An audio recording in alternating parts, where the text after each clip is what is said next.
I'm going to go one step further tonight, and I'm going to talk about building a personal brand that is profitable. So in other words, it's actually going to make you money. And the reason why I'm emphasizing that is because I'll tell you a story. I'll remove the names from this just for cleanliness. I was hosting a workshop and somebody came up to me, this was a few months ago, who regularly goes ballistic on LinkedIn in terms of likes, comments, and all that stuff. Things that the kind of everyday users of LinkedIn would only dream of in terms of engagement. And they were in my workshop and I said, so how's it going? And they said they're here because they need to know how to get clients. And I say this a lot to people, that just because you have high profile doesn't mean that you are actually making any money. And I say it a lot, but every step now and then I get a physical reminder of that. And that happened for me a couple of months ago, where literally I was in a room, influencer by most people's standards, came in and said they were struggling to make any money. And this is the reality for many people. And I just want to I am going to get some practical stuff out, but this is the reality for many people when they think, if I just post content, if I just get likes and comments, if I just get followers, everything else will kind of follow. You know, all the money and everything will work itself out. And the reality is that isn't true. So you can build a personal brand. You can be, very, very well known on LinkedIn and still struggle to make any money from it. And likewise, you can have maybe a smaller personal brand, a more focused personal brand, maybe less attention, but still a lot of attention, and make money. And so tonight's audio event really is focused on that part of it. It's focused on, how do I build a personal brand that is profitable? Now, one of the things that you will see on LinkedIn, and I will get to practicals, but you will see a lot of what we call formulaic content. And there's nothing wrong with having a formula or a process or a structure. But what we see now is people just playing and repeating processes and content types and content that just works. So I've done this as well, and I do it still. And it can be helpful at times selectively, but there are people who will literally just play to the formula like a game, every single post, and every single post performs, but actually it doesn't add anything because they're basically sharing platitudes, sharing principles that everybody agrees with. There's no difference. There's no flavor to it of the person because it's just generalized principles that other people would potentially say. So there's nothing new in that. And I just want to check, can you all hear me okay? Can you just put a thumbs up if you can hear me okay? There seems to be some people, yeah, Georgina, yeah, perfect. Somebody's just messaged me saying they're struggling to get in and hear me. So what you have is a situation whereby a lot of people, and I don't know you all personally, I know some of the faces and know some of the names, so don't, if this is you, don't take it as me, attacking you. A lot of content that's put out has no flavor to it. It's just what I class as neutral. There's no opinion, there's no belief, there's no angle. And so what happens is, a bit like a recipe, you put all the ingredients exactly as the recipe says, and you get exactly what the recipe is. But actually to get that, I really love that. You have to inject you into it. And this is what I I see on LinkedIn, I do selfies, lots of selfies, people telling people about their perfect life, but there's no flavor to it. There's no grittiness to it. There's no principles. There's no beliefs. And very often the personal brand is not actually centered on a topic. It's not centered on a worldview, an opinion, a belief. And so you end up with a situation where you have high performing content because it appeals to everybody, but actually can't convert to anything. Because, let me give you an example. You're better than losing your temper. You can go viral on LinkedIn by talking about you're better than losing your temper. But will it help you unless you have some kind of program or some kind of subject matter expertise that you've demonstrated that helps people see, do you know what? I need to control my anger. And this is where, building a profitable personal brand means that everything you're going to talk about actually links to the services you deliver. I don't mean a direct promotion. I mean, Dean helps people build their business online, specifically LinkedIn. It doesn't really make all that much sense for Dean to start talking about random things like Snapchat. It doesn't make sense for Dean to talk about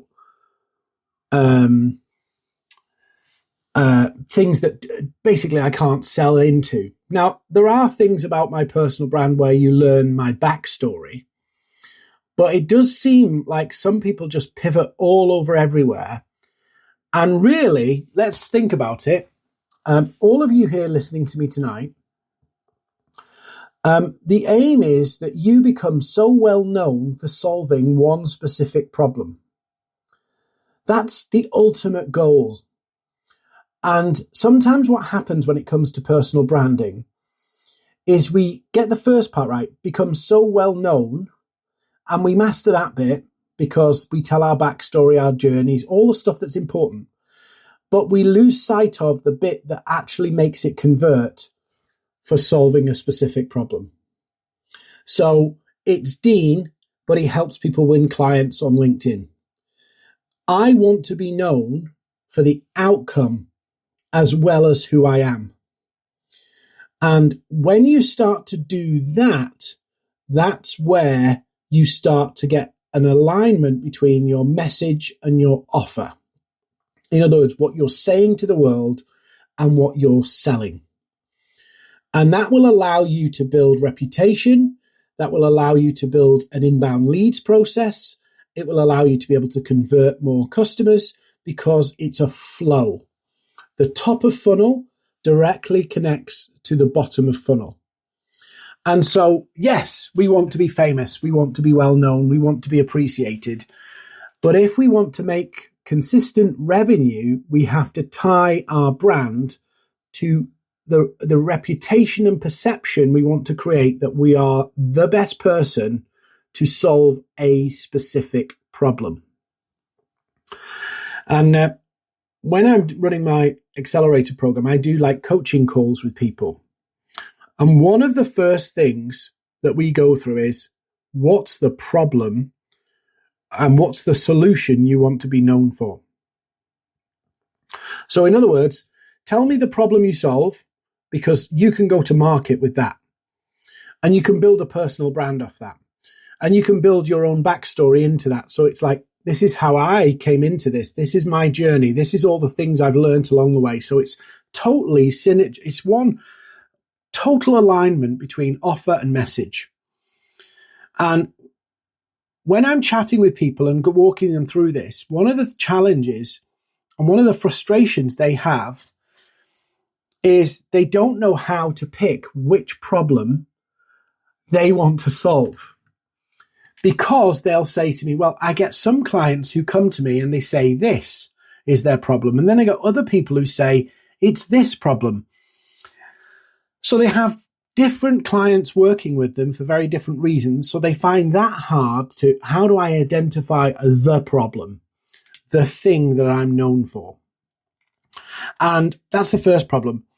And then the second problem they have is overcoming their own fear of, well, what happens if I zero in on problem A and start building my personal brand for problem A, but then I'm posting about all of this, building my personal brand on problem A, but actually there's a whole host of people in my network who want help with problem B.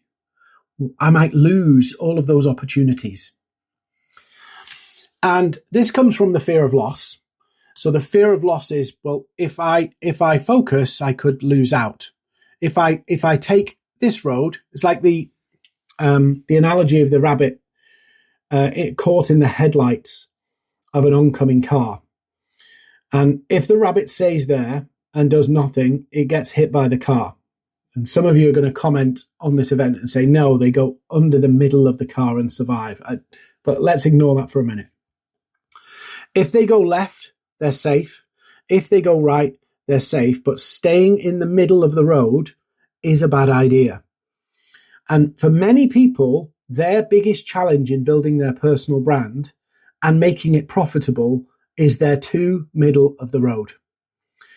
Now, that doesn't mean you start injecting your politics. It doesn't mean you have to start hating people. It doesn't mean you have to kind of attack other people. What it means is you've got to stand for something.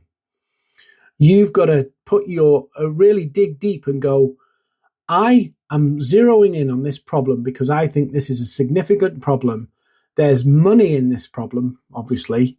People don't pay you lots of money to solve insignificant problems. There's money in the problem, and I have some strong beliefs about how we solve this problem and how people get out of this problem. I have a methodology that I believe in, and I'm prepared to stand for it and go to market. And then your job to build that profitable personal brand is, because you're talking about that problem and your belief of how it's solved, guess what? All the attention you get is about that problem. So in other words, your personal brand becomes totally linked to the problem you solve. So yes, you can put out your selfies. And yes, I can put out my journey of how I struggled with things and tell people how I overcome it. But it's all through the lens of this problem. And it's a bit like, imagine that you buy a new car and you buy a model or a make of vehicle that you've never had before. And you buy it and you're driving around in it, and suddenly you start to see that same make and that same model everywhere you go. I got a new car in June, so I've experienced this where I see that car everywhere I go now. And this happens both for you and it happens both for your audience. In other words, what happens is when you start to zero in on a specific problem, you start to see opportunities where that problem exists everywhere. And you can focus, you can get clarity on who I should be talking to, how I should be talking to them, what I should be communicating, what things need to be on my landing page for my offer. If I put content up on LinkedIn promoting what I'm selling, it's now clear. I can communicate. I can use examples and analogies and metaphors to explain it more clearly, because now I'm not hedging my bets between running left and running right. I'm not in the middle of the road anymore. I'm on the left-hand side of the road. I'm on the right-hand side of the road. And I can now talk about things from a perspective of, I'm on the left-hand side of the road. I believe this is the safest place. People should get out of the middle of the road, come to my left-hand side of the road. And you can be an advocate for that then. And then people buy into your belief system. They buy into you and they buy into the message. And so there is nowhere else for them to go. If they believe in what you're saying, your approach, your way, your style, there's nowhere else for them to go to get that, because they will be measuring everybody else against you. But there's a whole load of fear in doing that. The fear is, what if we do it and nobody engages? What if we do it and then suddenly that I've picked the wrong thing. And we can torture ourselves with this all day long. But when I had to force myself to do this, I found that I got more and more clarity and got sharper and sharper at what I did by picking a place to occupy, a space to stand and say, this is my spot and I'm going to own this problem, and I'm going to become very well known for solving this specific problem for a target audience. And when you put that together, one, it's integrating you in its fullest context, but everything starts to work. Literally everything starts to work. People start to go, yeah, I can see how you can help me. I had an accelerator client recently, and they were like struggling with this whole piece. And they went through, over say a month or 6 weeks, they tweaked and played around with a few different positions and problems they wanted to occupy. And then they went full throttle and picked up 5 clients. And they said it was the easiest clients they'd ever got. And yes, they went through 6 weeks of working all that out, but the client acquisition side became much simpler because they had put their, what's their phrase? They put their mark in the sand. I'm solving this problem, this specific problem, this target audience, and I'm going to stand for this bit, both offer and message. And so suddenly people started to get it. And this is the bit that people miss about, if you build your personal brand in the right way, it doesn't make it easier to sell because you're famous. It makes it easier to sell because you are trusted, because they know who you are, but they also know your expertise. And if you scan read, and I'm not going to throw anybody under the bus here, but if you scan through LinkedIn, you'll see some of these people and you'll go, I see you're very popular, but I don't know if you're any good. And that, I know that sounds like a bit harsh, but there are lots of people who are very popular and not very good, as in competent. But there's also some people who are very competent and not very popular. And I don't mean they're not popular. I mean you're not getting the attention you deserve because it's disconnected from the expertise. So if you want to build that personal brand, and I'm happy to give you a worksheet, by the way, so just drop me a message and I'll give it you. I'm not selling it. Where I ask you some really brutal questions. And it's like, if there was only one problem you can solve, what's the most valuable problem you could solve? And then is there a big enough market you can find on LinkedIn for that specific problem? I had somebody come to me and they said to me, I want to help martial arts coaches with something or other. And I was like, can you find them easily? And they went, well, online? Yeah. Can you find them easily and enough quantity? And, there must be millions of martial arts coaches around the world. There must be millions of them. But are they the easiest people to find and get access to on social media? No, they're not. They're not easy to find. Not like lawyers, not like owners of tech startups, or not like business owners who might be ready to retire, or not like people who are scaling fast, or not like accountants. They're not easy to find. And so what you're doing is making your marketing harder by targeting a group that are difficult to reach. So you've got your offer, the biggest problem you could potentially solve, and an audience who has that you can find. Then you go, well, hang on a minute. What's my message on this? What's my principles? What's my beliefs? What's the things I die on a hill for over this topic? How do I believe this problem is going to be solved the best way? What's the transformation, the outcomes, and everything that I could give? And these are like really tough questions, because it forces you to think, do you know what? I have to really I have to get into the detail here. I have to get into the weeds and think, okay, I'm talking to one person. I'm talking to a managing director of a fast growing tech startup and they've got this problem and they want it solved, how is that problem hurting their business? What's happening in their business day to day? What's the opportunities that are being held back from them? And I have to write all of this down. And then I have to go test it. I have to hunt it down and test it and see what are people talking about. And most people, let's be honest, don't want to do that work. What they want to do is go, I help people solve this, in an easy little formula, go to LinkedIn, and it'll all work out.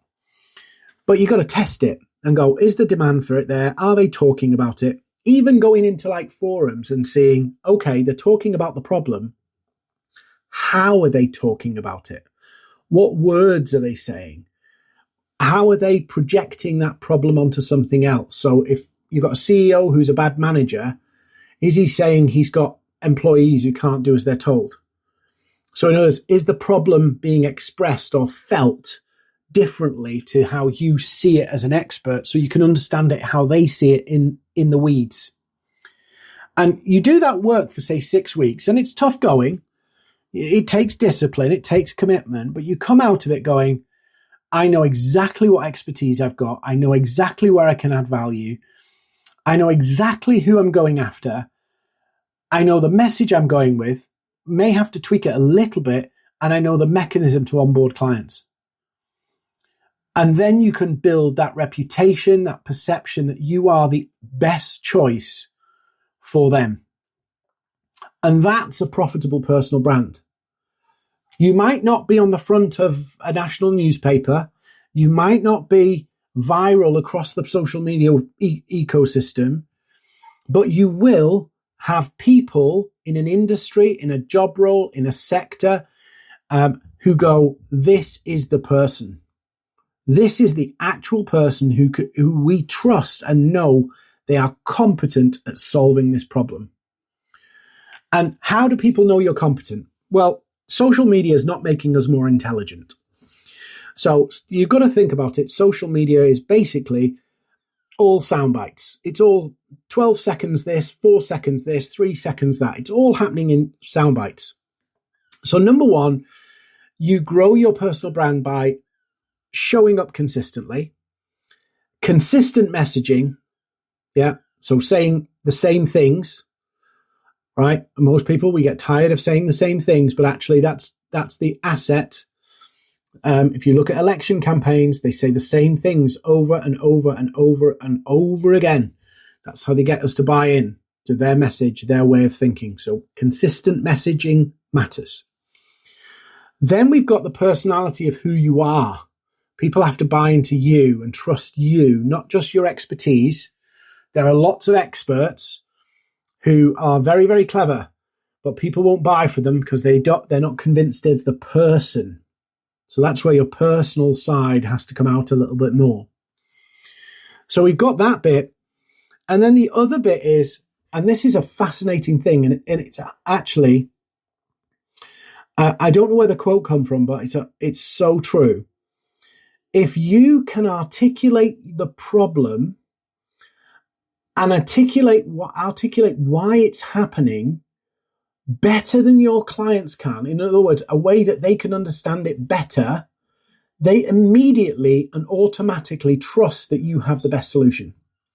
So in other words, I'll pick on somebody in here, I'll pick on Sherry. I've not spoke to Sherry in ages, but let's say Sherry is my prospect and I'm talking about the things that are relevant to Sherry, but I'm saying them in a way that Sherry really understands. So let's say Sherry has problem X and I'm talking about problem X and saying, because of problem X, you're probably seeing this issue too, or this might be happening in your world.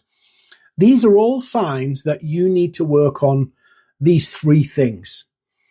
Because I've articulated Sherry's problem so in the way she would, because I've shown that actually, Sherry, I can see that because of this problem, you've got this going on and this going on and this is happening and this might be happening. And you might feel like this and this might be feeling. Because that happens and Sherry goes, Dean seems to know that this is like relevant to me. Sherry then immediately goes, I need to pay attention to Dean because he seems to understand my perspective. He understands where I'm at. But also, Sherry has an increased confidence in what I say and what I do, and that I might be the better solution for her versus some other person on LinkedIn she's seen too. And so that whole articulate the problem better and clearer than they can. So in other words, you help your audience understand their problem better, gives you immediate credibility, immediate trust, increases all that confidence in buying from you. Because of all that, you get the advantage. But you can't, just to come full circle for a second, you can't do that. You can't do that if you can't lock horns with one problem. You can't do that if you can't lock horns with a group of people big enough that resonate with that problem. And so you see how suddenly you end up in a situation where you've got a series of dominoes. If I have a clearly identified problem, if I've identified a target audience who has the ability to pay and I can find them in good quantity, you might only need 10 clients a year or 20 clients a year. So, if there's 1,000, 10,000 of them on LinkedIn, then you're all good. So you look at that and go, clearly identified problem I can solve, clearly identified target audience. Then I've got the message about who I am, my beliefs and all that stuff. I've got my offer of what my package is. So I'm going to do a coaching program. Sherry, I'm just making this up, but I've got a 90-day coaching program and it's $2,500. And put all that together. And now I've got a brand that I can build. I can talk about things. I can articulate things in the way that relates to Sherry. But I've also got a $2,500 offer sat behind that solves that exact problem. So I have all this content going out that's speaking to those needs alongside my personal stuff to help people get to know me. And behind, I've got an offer that fixes that problem. Then we're in a situation where I've got a place where I'm building an ecosystem around me. And let's say my target audience is 10,000. With LinkedIn, I could be adding 40 of those people every week. 40 of my target audience coming in every week, and I'm talking about the very problem. So I'm building a personal brand within a bubble of my target audience. So if my target audience was lawyers, I could be very high profile, very well known with lawyers or personal injury lawyers. I could be very well known with personal injury lawyers and have an incredible personal brand with personal injury lawyers.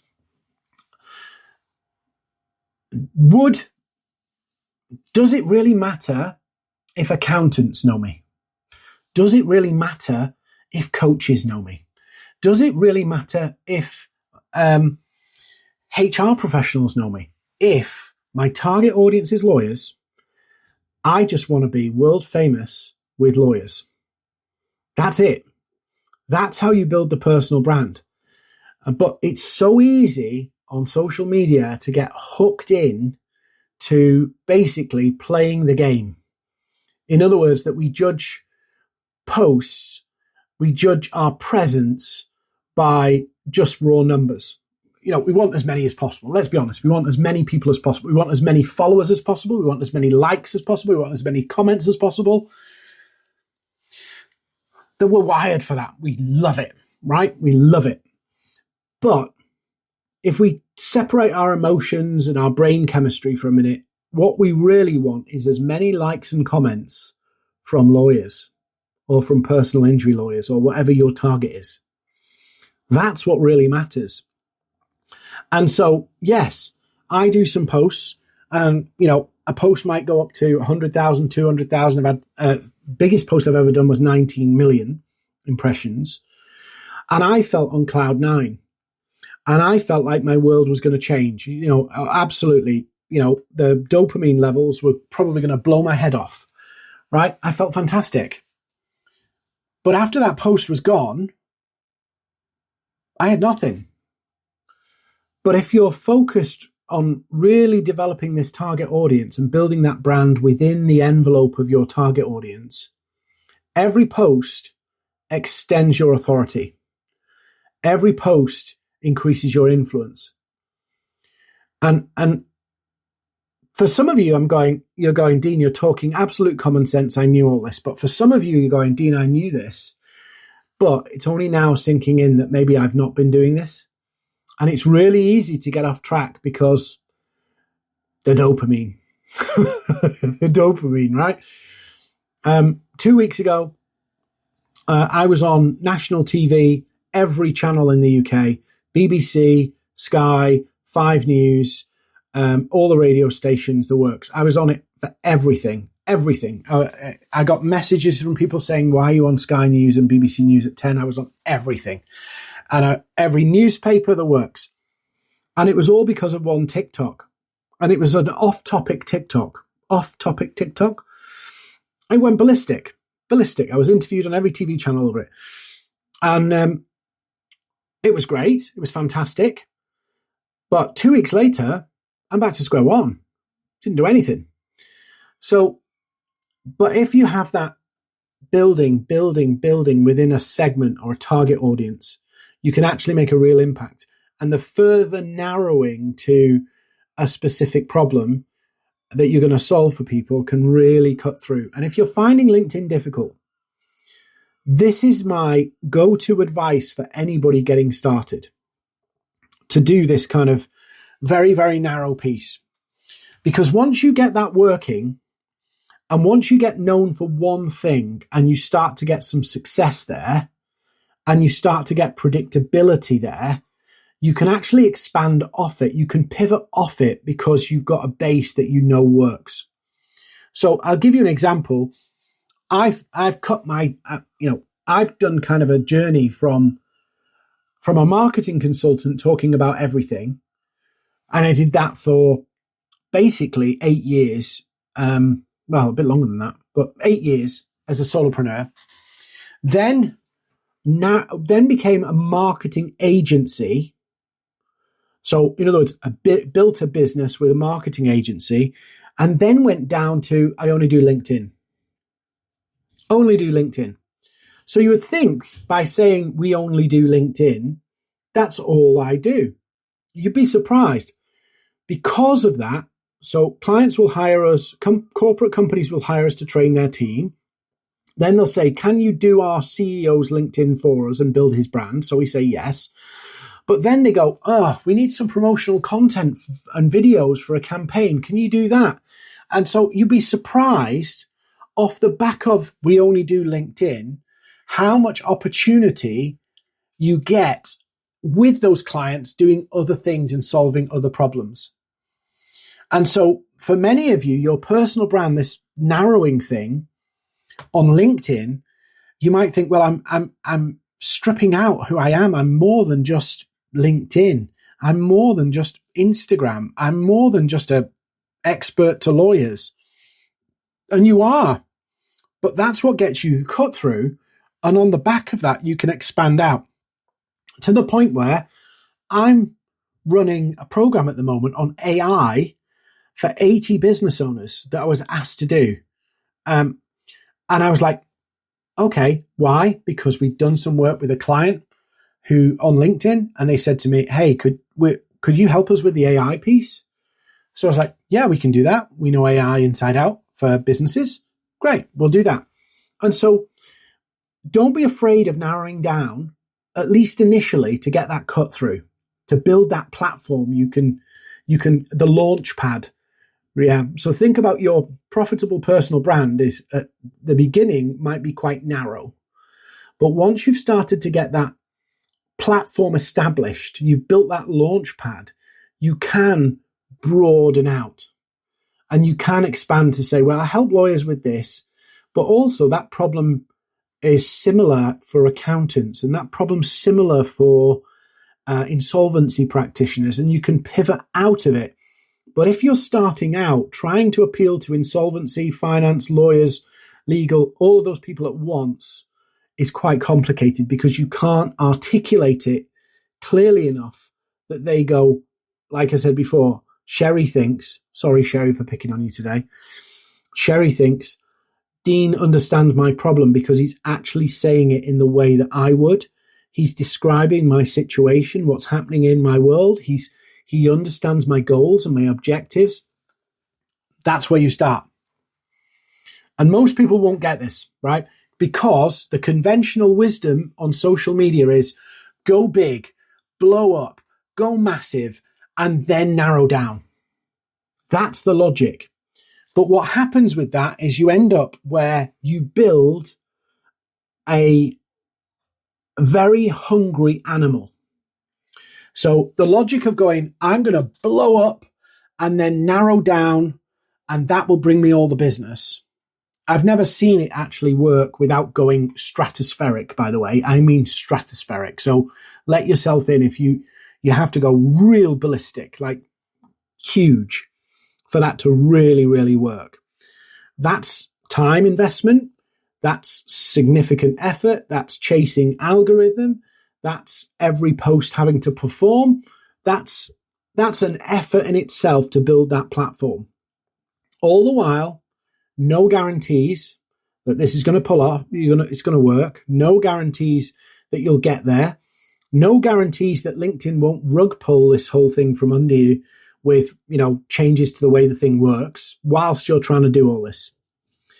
And so that whole piece of going big and then narrowing down, I've never seen work well. Of course, nobody will ever tell you that. But I've never seen it work well. It's just a lot of work. It's easier to spend the time at the beginning narrowing down, building that, dominating that, nailing that, and then literally going, how can I pivot out from this? And that's what I've done. But I had to go through the painful journey of going for a few years on LinkedIn. I was just saying, hey, I've got marketing services. We can do this. We can do this. We can do this. We can do this. We can do this. That was an absolute nightmare anyway, to service all different clients with all different needs. But you can do that quite quickly. It's just about you getting clarity in your own head of that problem. This is who I am. This is the problem I'm going to solve. This is the audience it's for. Okay, let's validate that. And then let's go. And let's face it, most people do not need hundreds of clients. They don't need thousands of clients. They might need 10. So if you need 10 clients, right, you don't need a super-sized personal brand to do that. You can make money and build it as you go. Or as I say, my famous saying, build the plane whilst flying it. So that's my take on what people should be doing with personal branding, is going after one problem, one audience with one offer, and then injecting your personality, your beliefs into that, making it really clear, articulating it in their way, get their lingo, their language, their perspective. And then the big piece of this, which I will take questions. If anybody's got any questions, just raise your hand and I'll game it out with you. If you've got an idea, I'll throw it out there with you and put some ideas together for you. The big thing then is finding the easiest path to conversion.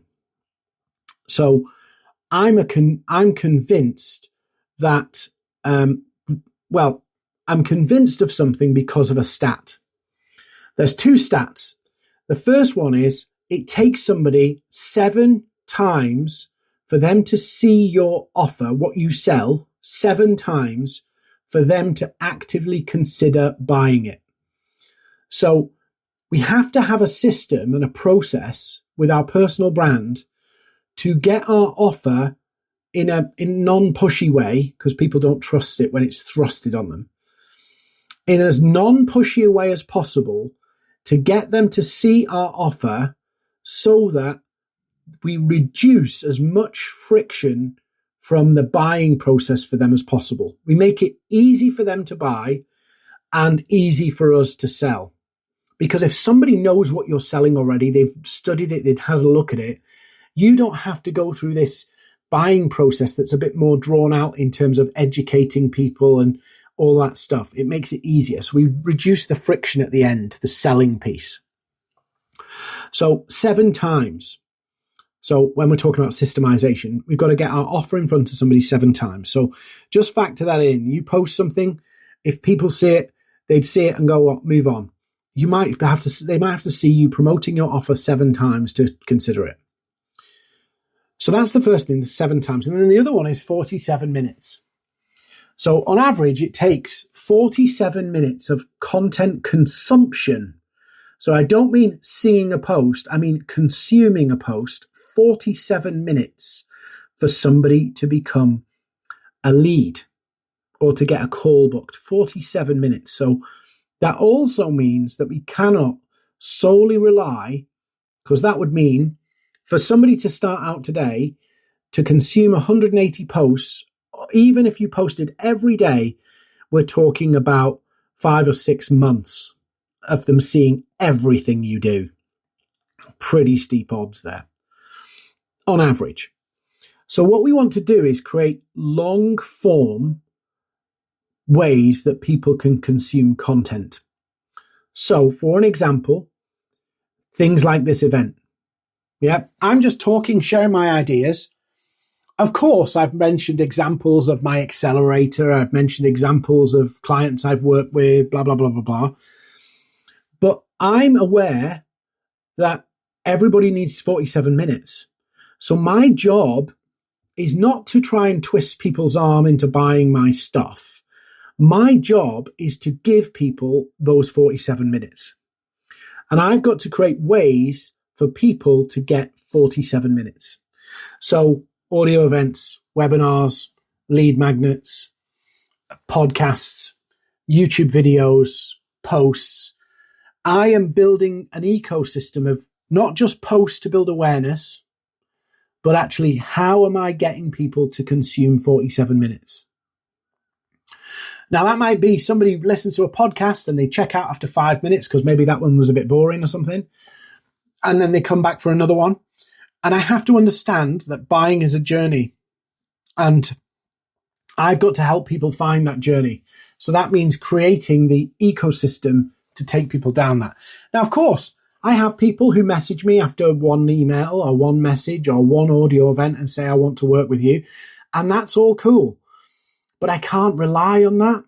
I have to give people that 47 minutes. So that can be, LinkedIn's great for building an email list. So you could build it off the back of an email list, and then you get a series of emails over time that actually build people's confidence and they get into that place where they're ready to buy.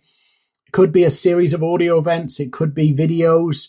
It could be anything, but you need that 47-minute encounter. Some would argue it's actually longer than that, but that's the stat, 47 minutes.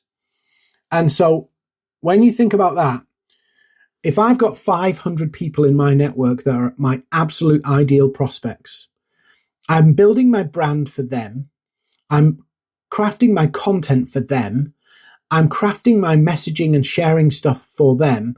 And I'm creating the 47-minute stuff or my long form content, blogs, articles, whatever, for them to get them through that 47 minutes. 7 times they need to see the offer and 47 minutes. And that's how you build a personal brand, a profitable one, because it is about repetition. I often think that building a personal brand or building any brand is very much like an election campaign. You have a campaign slogan, a core message that you want to land that captures how people feel. It captures what people really want. You have a core slogan or message that basically encapsulates everything. And it's got to be simple and clear and on the nail.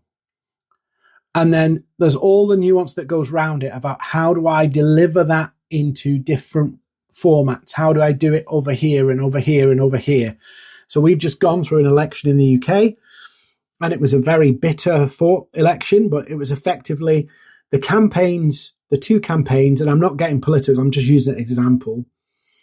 Campaign from the Conservative Party was Labour would raise your taxes. And that was the message they wanted to explain in lots of different ways. That's what they wanted to say in all sorts of different ways. They didn't have a plan other than to raise your taxes, and they weren't being honest. Then you had the Labour campaign that said they've ruined the country. We need change. We need to turn the page. And they were capturing turn the page and raise your taxes are both playing into how people feel, where people are at, and it's trying to capture the emotion of where people are at. Like I used the example of Sherry. That's what an election campaign is, and that's what a personal branding campaign is. That's really it. That's how you build a personal brand. But the advantage a political party has, like the Labour Party or the Conservative Party, is they have, one, millions of pounds to be able to go, do you know what? We're going to say Britain's broken, we need change. But for single mums, we're going to say it like this. For pensioners, we're going to say it like this. For young people, we're going to say it like this because, one, they had money, huge amounts of money compared to most people for marketing. So they had the advantage of building an election campaign and being able to adapt their message to the different groups. So they had a lot of money to do that. They had a lot of people to do that. They had a lot of channels to do that. Yeah, so they had all the social media channels, they had their email lists, and they had the manpower and the money to do it. When we come to LinkedIn, it's one channel, it's one person, unless you've got a team or a VA or people helping you. And so if you try and replicate what Labour or the Conservatives did in one channel, it would be schizophrenic in how it would look. It would just be all over the place. It would be unclear. Even though it was like, today I'm talking to single moms and tomorrow I'm talking to the elderly and tomorrow I'm talking to young people. It would just be all over the place. And people go, I don't get it. It wouldn't resonate. And so you wouldn't get through those 7 touch points because every time you'd be pivoting it slightly different, or you try and kind of make it generic so it'd appeal to everybody. So you wouldn't get the 7 touch points and you wouldn't get the 47 minutes. So these big political parties and big companies who are building these brands, they have a ton of money behind them. They have a ton of manpower behind them and a ton of channels behind them. And unfortunately, what happens is we try and recreate their behavior, but we're trying to do it in one channel with limited time and limited budget. And that is a recipe for agony. And you will cut through eventually, but just think about it like this. If you've got to hit people 7 times, they've got to hear the message 7 times, and you're genericizing, you're homogenizing, you're trying to blend all these different target audiences, all these different messages into one place, and you're trying to do that, it might mean that instead of somebody seeing it over 6 or 7 weeks, that repetitive message, and they see it 7 times, it might mean over 8 weeks, you get the 47 minutes. If you're really focused, if you kind of blend it in, homogenize it, kind of try and appeal to multiple people. So one day you're talking to this person, one day you're talking to another person, all that kind of stuff.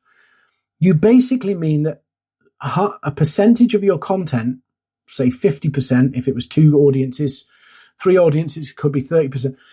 30% of your content could only be relevant to them.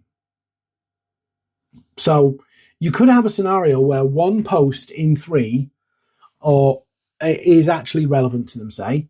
How long does that take? How long does that take for them to see the right message 7 times? How long does that take for them to get the 47 minutes? And assuming they don't engage or pay attention to you, if they don't, the way the algorithm works at the moment is if people don't interact with you for 72 hours, they stop seeing everything about you. You vanish. So if somebody hasn't liked or commented or spent time on your post or messaged back and forth with you or connected with you, if they don't do any of those interactions, by that I mean a positive, you go outbound and they reciprocate, or they comment on your post or like anything like that. If they don't do that to you, towards you, in the next 72 hours, you become invisible. And that's the tough, tricky thing about social media. So if you're putting out stuff that's hyper relevant and you're putting it out regularly, you're going to retain the attention of those people. More so than if you go, well, I'm talking to tech CEOs today and I'm talking about this problem, and tomorrow I'm talking about this problem, and maybe I'll talk to these people the next day. You're just diluting everything. You're basically extending in startups, they talk about it as the runway. In other words, the runway to profitability. So a company will be burning cash until eventually they reach profitability. If you think about your personal brand, you're building it and you're basically investing your time, as time is money, as a runway to making it profitable. In other words, where the effort is outweighed by the reward. As you get more back than you put in. But when you're starting up your personal brand, you're going to put more effort in than you get out. By diluting it, you make that runway longer. So in other words, if it takes you 6 or 7 weeks to be profitable and you dilute it, could be 12, 14, 16, 6 months, 3 years, God knows how many times. And you'll probably fail a few times during that process. And then you'll end up in a situation where you go, I'm not sure this is the right thing. And you'll tweak a few things. And you could be going round and round in circles for 2, 3, 4 years rather than go, do you know what? Let's just nail one, make that work, get a reputation for that, and then build off it.